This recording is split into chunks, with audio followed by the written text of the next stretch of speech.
Halo, perkenalkan nama saya Rino Tamcayadi, dosen akuntansi Universitas Maju. Pada kesempatan ini saya membuat video pengajaran dari salah satu mata kuliah yang saya ajar, yaitu akuntansi keuangan lanjutan 1. Video ini saya buat untuk memenuhi salah satu syarat di penyusunan dokumen pernyataan diri dosen dalam unjuk kerja Tridharma Perguruan Tinggi atau biasa disingkat dengan PDD UKT PP. Di dalam mata kuliah akuntansi keuangan lanjutan 1, adapun bahan ajar tertuang dalam RPS sebagai berikut.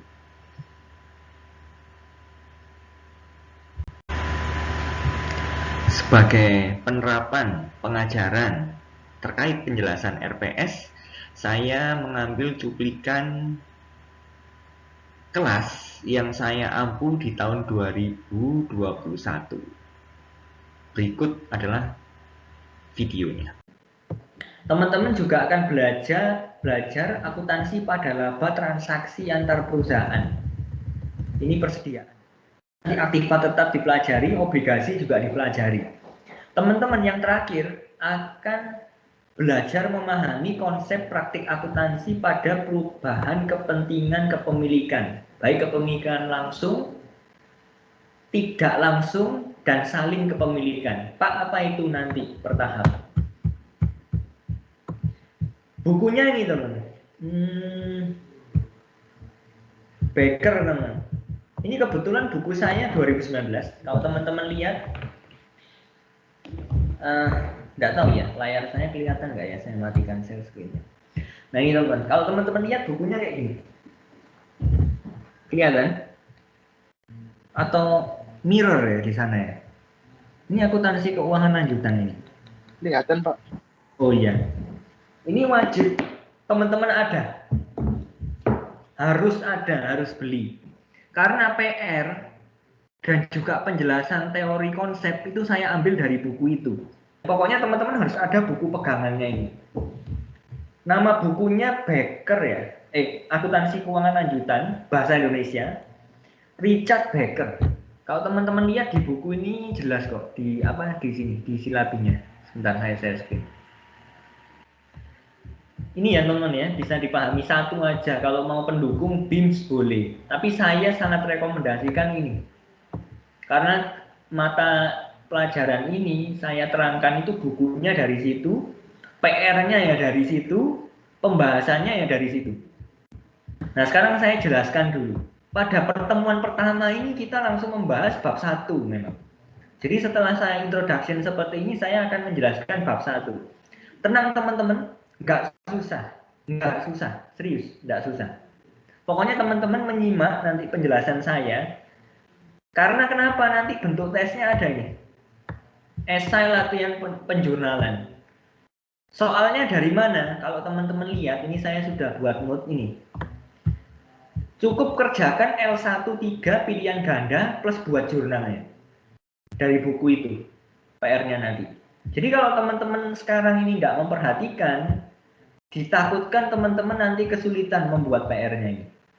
Karena nanti teman-teman, kenapa kok saya mungkin papatkan harus teman-teman saya gembleng? Karena teman-teman kalau lihat silabusnya ini semua itu urut dari bab 1, bab 2. Habis gitu nanti pertemuan ketiga teman-teman akan bahas bab 3, membuat proses konsolidasi. Ini saya buat bentuk tesnya semua esai teman-teman. Jadi tidak ada teman-teman presentasi menyiapkan PPT, itu nggak ada. Semua materi dari saya, teman-teman cukup mengerjakan tugas. Tugas individu. Yang dimana teman-teman praktek secara langsung mengerjakan soal dari buku yang direkomendasikan. Kemudian kuis besar, pertemuan 4, bab 4. Jadi bisa dipahami ya, kenapa pertemuan introduction ini nanti saya juga memberikan materi. Karena memang padat teman-teman. Konsolidasi pada anak perusahaan yang dimiliki penuh itu gimana? Nah nanti teman-teman akan saya ajarkan membuat praktek kertas kerja. Dulu waktu di PA1 ataupun PA1 sih, PA1 atau PA2. Teman-teman waktu itu ketemu saya ya, saya juga mengajarkan kertas kerja, betul nggak? Masih ingat nggak dulu? Halo, masih ingat nggak? Iya Pak, pernah. Iya, pernah kan? Kertas kerja. Itu juga ada. Kalau yang dulu itu kertas kerja persiapan laporan keuangan. Sedangkan kalau teman-teman di akuntansi lanjutan, itu nanti teman-teman membuat kertas kerja persiapan konsolidasi. Seperti itu. Jadi nanti berbeda. Tenang teman-teman, nggak usah pusing. Ini materinya nggak susah sebenarnya. Selama teman-teman mengikuti prosesnya, perkuliahannya secara rajin. Jadi nggak bolong. Kakak tingkat kalian pernah nggak ikut sekali pertemuan ketinggalan sudah? Ya ujiannya hancur. Ya meskipun UASnya bagus tapi KB-nya hancur. Seperti itu. Penyusunan laporan posisi keuangan ini macam-macam teman materinya, ada banyak. Kemudian nanti pertemuan ke berapa nih? Pertemuan ke-6 ini masih 2 pertemuan. Kelima sama ke-6 itu 2 pertemuan. 1 bab tapi 2 pertemuan. Karena banyak memang. Lalu pertemuan ke-7 pertemuan 5-6 yang banyak. 6-7 sih, sorry. Ini 2. Kalau pertemuan 6 tadi apa ya? Bab 4 ya? Bab 5 ya. Ya. Pertemuan 5 itu bab 4. Pertemuan 6 dan 7 itu bab 5. Jadi memang banyak. Kemudian di pertemuan 9 itu teman-teman saya akan ajari transfer pricing untuk aset tidak lancar. Itu gimana? Jadi kan ada transfer pricing kan? Transfer pricing itu istilahnya jual beli antar induk dan anak. Itu gimana? Nanti saya akan ajari. Kalau pengen kepo-kepo, nanti teman-teman akan bisa tahu gambaran umum entitas konsolidasian, memahami praktek akuntansi transfer jasa antar perusahaan, ini ya, jasa antar perusahaan, memahami dan mempraktekkan akuntansi transfer aset berupa tanah. Nah, nanti saya ajarin. Ngajarinya gimana Pak? Jurnal pasti. Ini bentuk tesnya latihan soal pasti teman.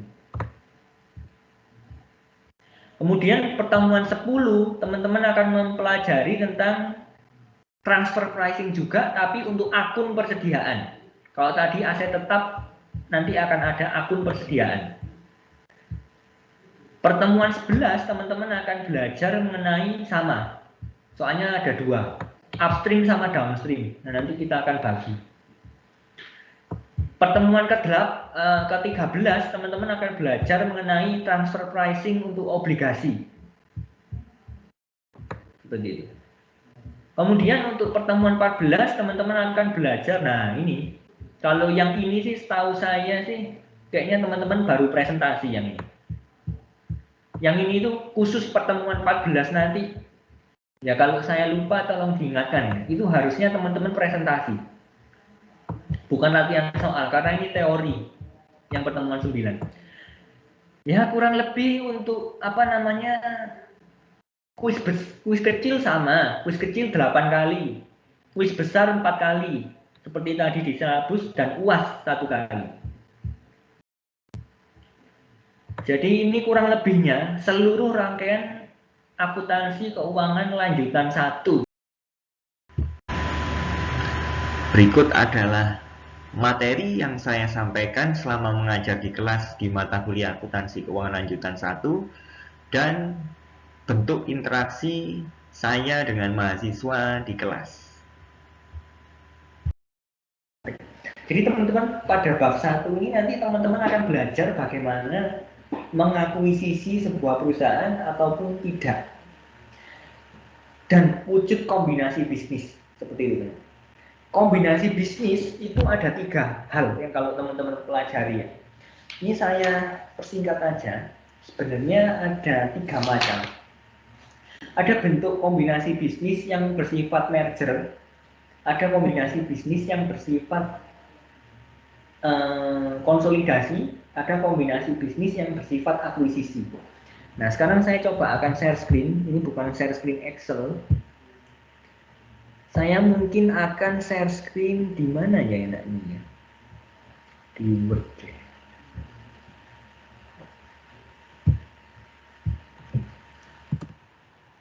Sekarang saya akan coba apa namanya. Nah, coba ya teman-teman. Nah, kombinasi bisnisnya, kombinasi bisnis atau KB. KB itu jenisnya itu ada 3, teman-teman. Bukan KB keluarga berencana ya, ada 3. Yang pertama itu merger, teman-teman. Sering dengar istilah merger.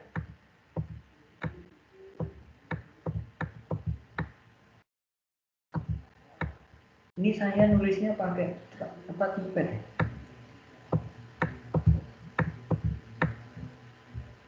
Nah, yang pertama itu merger, rekan-rekan.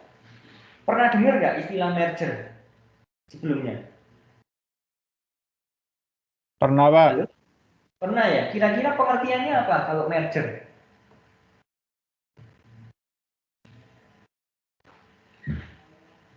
Bergabung, Pak. Oke. Merger itu bergabung, benar. Tapi kalau secara PSAK nomor 22, jadi ini untuk apa namanya? Kombinasi bisnis itu masuk teman-teman bahasan tentang PSAK. PSAK nomor 22. Wajib ini teman-teman harus tahu. PSAK 22. Nah, nanti buku yang dipakai Adi itu sudah mengacu PSAK 22. Seperti itu. Jadi merger, teman-teman. Merger itu betul yang dikatakan siapa tadi, Jojo ya? Adalah pergabungan 2 perusahaan. Jadi contohnya seperti ini. Tapi yang satu itu melebur. Contohnya seperti ini. Kalau di buku ya di halaman 9 itu dia bilangnya seperti ini. Perusahaan A, coba diperhatikan ini teori dulu. Perusahaan A ditambah perusahaan B. Umpama itu menjadi perusahaan A. Ini yang disebut merger. Kalau menurut apa namanya pengertian buku ya, saya bacakan. Kalau pengertian buku itu kombinasi bisnis di mana hanya ada satu perusahaan yang bertahan dari berbagai perusahaan yang bergabung. Kalau dari sini yang bertahan adalah A kan ya. Itu yang disebut merger. Jadi kalau istilahnya A merger B jadinya perusahaan A itu merger. Betul yang katakan Jojo. Jadi A dengan perusahaan B itu bergabung, tapi nanti yang keluar itu adalah perusahaan tertentu. Yang lain itu hilang. Pak, itu kok bisa ya? Ya itu memang PSAK-nya seperti itu. Jadi selama ini teman-teman punya konsep kalau merger itu cuma sebatas apa namanya? Cuma sebatas perusahaan, 2 perusahaan bergabung menjadi satu. 2 perusahaan bergabung menjadi satu, itu merupakan pengertian dari kombinasi bisnis. Bisa dipahami? Namanya kombinasi bisnis. Berarti ada 2 perusahaan atau lebih yang bergabung atau yang berusaha menggabungkan diri. Itu yang disebut dengan kombinasi bisnis. Tapi jenisnya ada banyak. Salah satunya merger. Kalau merger itu perusahaan yang bergabung A dengan B, yang B itu melebur atau hilang, jadilah A, itu merger. Kemudian ada juga bentuk kombinasi bisnis yang disebut seperti ini.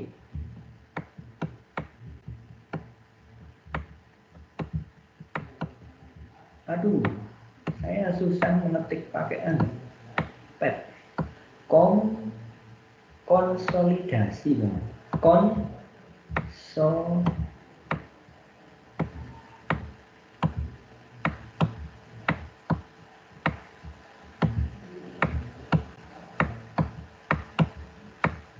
Nah, ada kombinasi bisnis yang kedua namanya konsolidasi.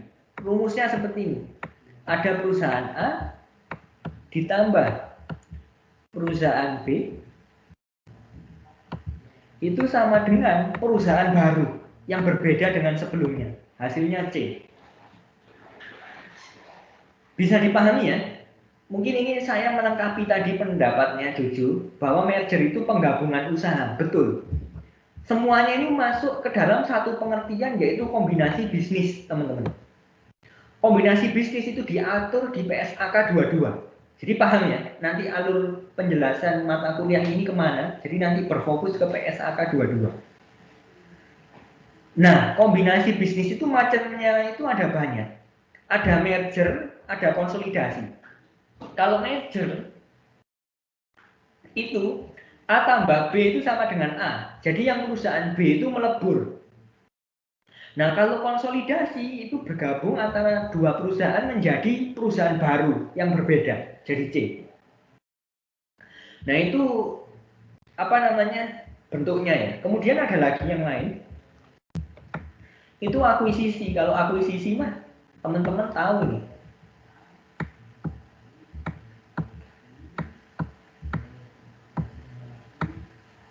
Nah, yang bentuk yang terakhir akuisisi.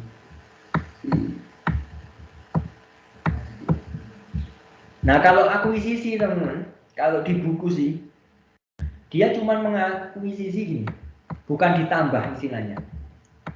A sama B itu dua perusahaan yang berbeda.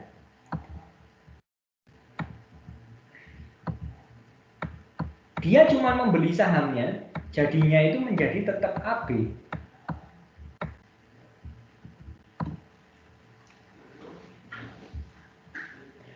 Jadi kalau akuisisi teman-teman yang bisa dipahami dari akuisisi itu kan pengambilan alih hak kepemilikan kan ya, membeli sahamnya.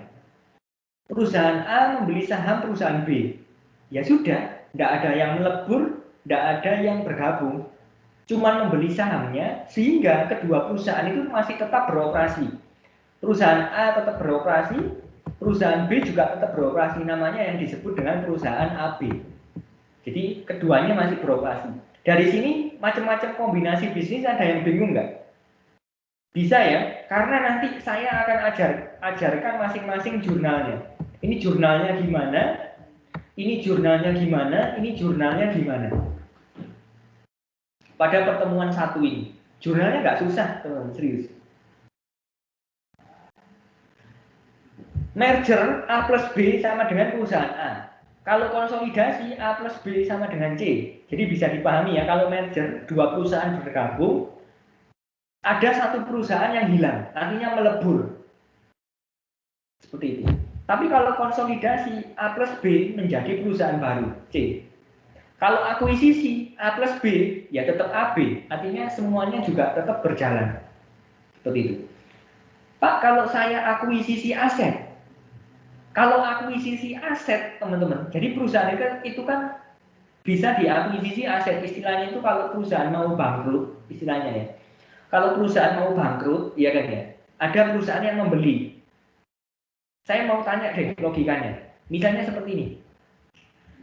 Untuk memahami, teman-teman sudah paham atau belum konsepnya. Umpama nih, saya ada kasus. Coba teman-teman sukarela menjawab. Saya ada kasus. Perusahaan A dan perusahaan B. Perusahaan B ini mau bangkrut. Perusahaan B ini mau bangkrut, teman-teman. Mau bangkrut.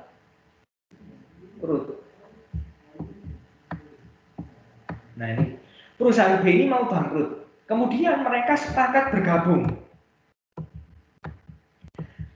A dan B, nah ini bisa dipahami ya.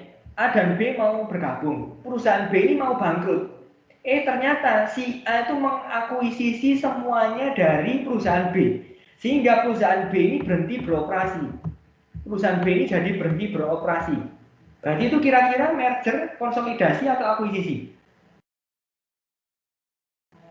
Teman-teman. Ada yang bisa jawab? Perusahaan A dan B. Si B ini mau bangkrut.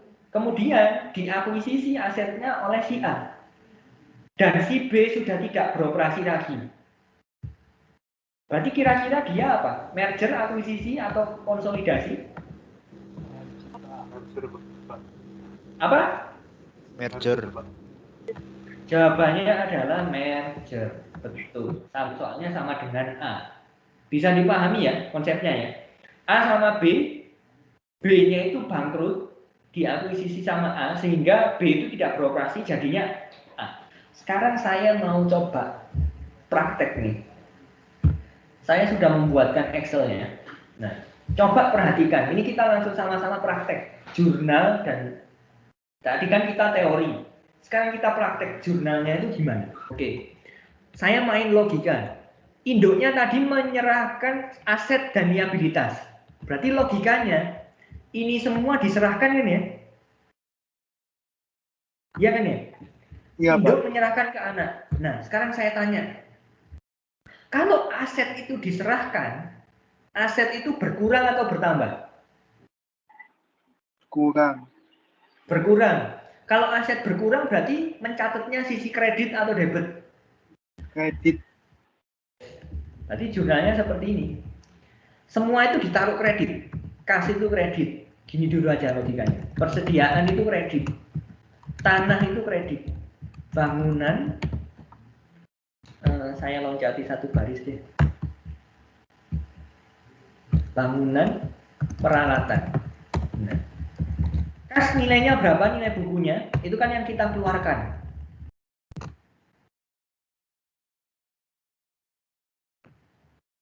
Nah, ini yang bangunan ini hati-hati teman. Bangunan ini kita mencatat harga perolehan ya. Di laporan keuangan kalau teman-teman paham benar konsepnya dari AKM 2, PA2, konsep dari harga perolehan bangunan itu tidak akan berubah. Yang berubah hanya penyusutan. Oleh sebab itu bangunan ini nilainya dari harga perolehan. Sebentar, sampai sini yang ini nangkep nggak logikanya? Kenapa nggak saya ambil dari sini? Nangkep nggak teman-teman? Nangkep, Pak.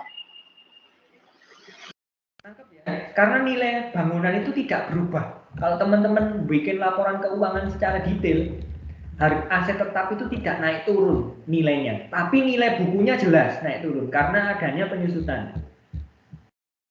Nah, kemudian debitnya apa? Ingat teman-teman ada penyusutan kan ya? Aset itu kalau dilepas penyusutan akan berkurang. Itu di AKM 2 teman-teman. Tentang pertukaran aset tetap ya. Pelepasan aset tetap atau AKM 1 ya. Aset itu dilepas maka akumulasinya harus ditaruh di debit. Akumulasi penyusutan bangunan.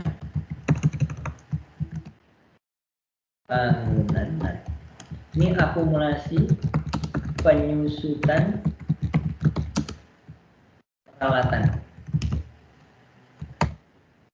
Kita mencatat dulu investasinya.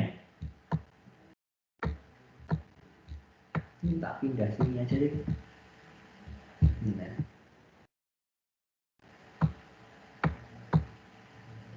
Nah. Nilai penyusutan bangunan berapa? Tadi kita hitung 20. Nilai penyusutan peralatan 90. Nah. Sampai sini teman. Ini belum selesai jurnalnya. Sampai sini logika transfer asetnya nangkep nggak? Dari induknya. Nangkep nggak maksud saya atau ada bingung? Nangkep, Pak. Nangkep ya, kalau ada bingung siapapun itu silakan ngomong, nggak apa-apa, nggak usah sungkan. Karena kalau teman-teman nggak ngomong, saya juga nggak tahu teman-teman bisa atau nggak. Nah, teman-teman, saya mau tanya, kita mengeluarkan semua aset ini untuk apa? Tadi di soal, kita mengeluarkan semua aset ini untuk apa? Membuat cabang baru kan ya? Membuat cabang baru, Pak. Iya, Pak. Debitnya ini membuat cabang baru itu namanya itu investasi, teman-teman. Investasi di PT Dinato atau teman-teman tulis aja anak cabang. Bisa dipahami? Nilainya berapa? Ini ada totalnya dari nilai buku yang kita transfer. Di akhir perkuliahan, saya biasanya menilai pemahaman mahasiswa dengan memberikan penugasan melalui fitur assignment dalam Microsoft Teams.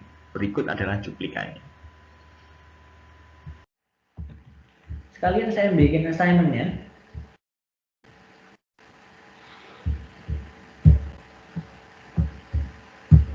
Teman-teman juga bisa melihat. Langsung KK1 ini untuk minggu depan. KK1 teman-teman harus paham tekanan ya teman-teman ya, karena ini memang mau nggak mau saya seperti ini. Kan beberapa mata kuliah mungkin yang saya pernah ketemu sama teman-teman kayak BLK ataupun apa namanya praktikum komputer sama teman-teman PBM, mungkin saya nggak se-strict ini karena ini memang core-nya teman-teman harus banyak latihan, harus banyak praktek, nggak cukup mendengarkan saya presentasi. Tenang teman-teman, nanti saya bahas minggu depan. Teman-teman, setiap soal yang saya berikan saya akan bahas di minggu depannya. Tetapi teman-teman harus mengumpulkan dulu. Nah, PR-nya itu teman-teman kerjakan L berapa nih? Saya sudah bikin note. L13 pilihan ganda. L1 strip 3 ini pilihan ganda. Saya minta plus jurnal. Plus jurnal ini tambahan soal dari saya. Dari tadi yang dipelajari itu ditambahkan. Nggak usah takut bener salah. Saya rasa sih nanti kuis kecilnya lebih dari 8 kali, teman-teman. Kan nanti diambil yang terbaik. Jadi teman-teman apa namanya bisa mencari nilai yang paling tinggi yang mana. Jadi untuk pertemuan pertama ini teman-teman nggak perlu takut nilainya jelek atau apapun. Teman-teman cukup kerjakan aja, tenang teman. Pasti akan saya bahas minggu depannya. Yang jawaban yang betul gimana. Pilihan ganda plus jurnal ya, jadi tidak cukup jawaban AB plus jurnalnya gimana. Jadi saya bisa melihat teman-teman itu memahami atau tidak konsep dari kombinasi bisnisnya. Ini saya taruh di sini, pertemuan di akuisisi perusahaan, assignment to calendar ke teman-teman ya. Deadline-nya hari Minggu jam 12 malam.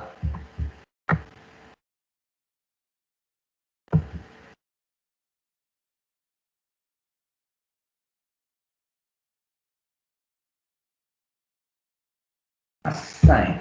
Oke.